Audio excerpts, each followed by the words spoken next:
Hello again everyone, welcome back to Paleoworld. Today I'm going to be building two enclosures for carnivores, one for Dilophosaurus and one for Ceratosaurus. Right now I'm working on the Ceratosaurus enclosure. I didn't actually have any inspiration specifically for the Ceratosaurus enclosure, but I decided to make it similar to the Allosaurus enclosure. So just like the Allosaurus enclosure, it's got higher fences,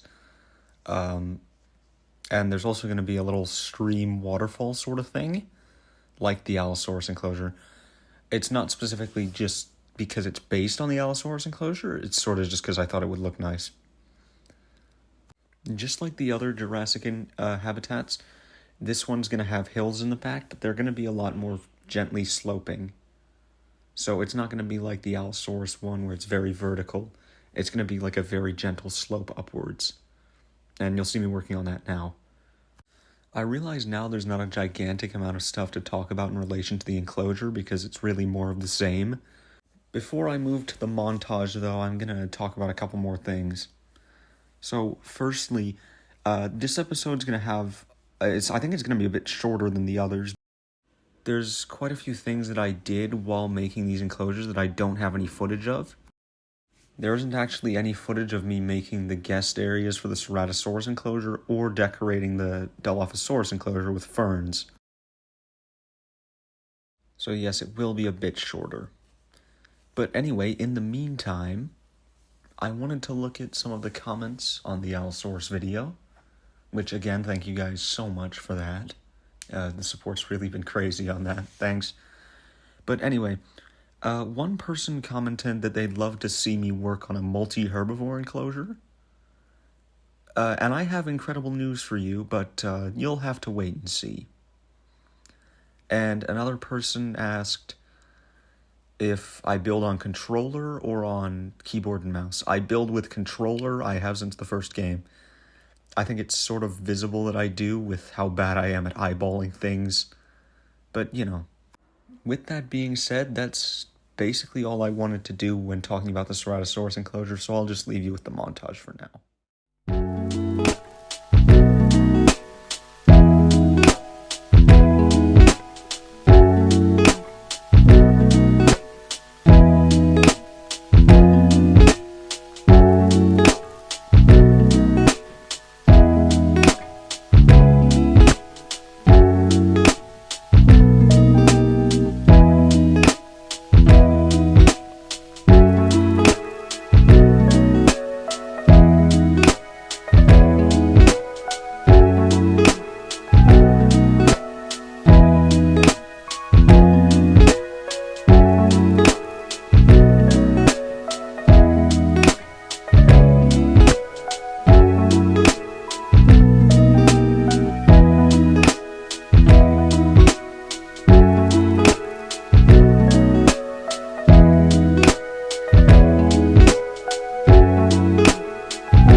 With the Ceratosaurus enclosure now finished, it's time to work on the Dilophosaurus.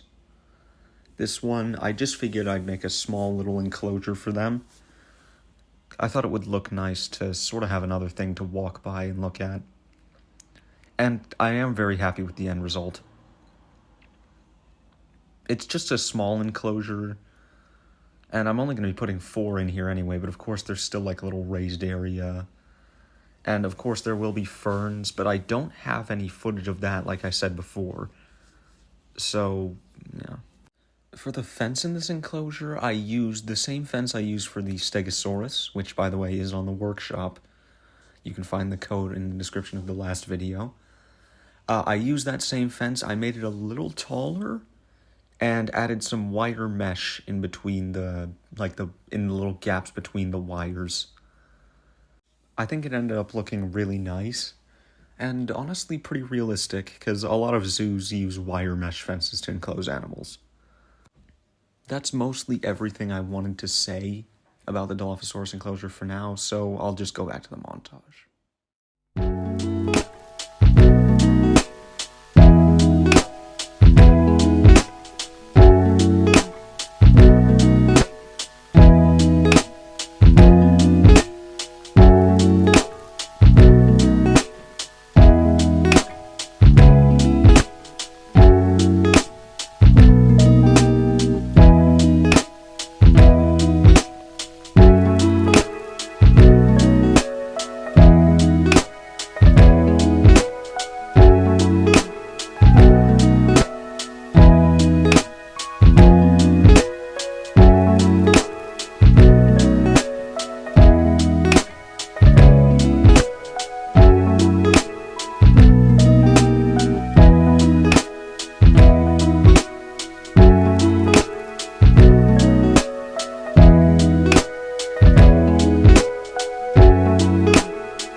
Alright, and that is the 2 new carnivore enclosures finished.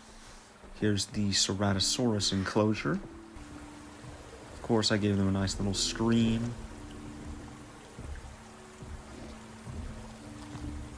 And here's one of the female Ceratosaurus walking through the water.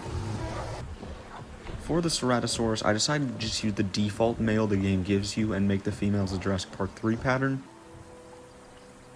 And then of course I added some enrichment as well.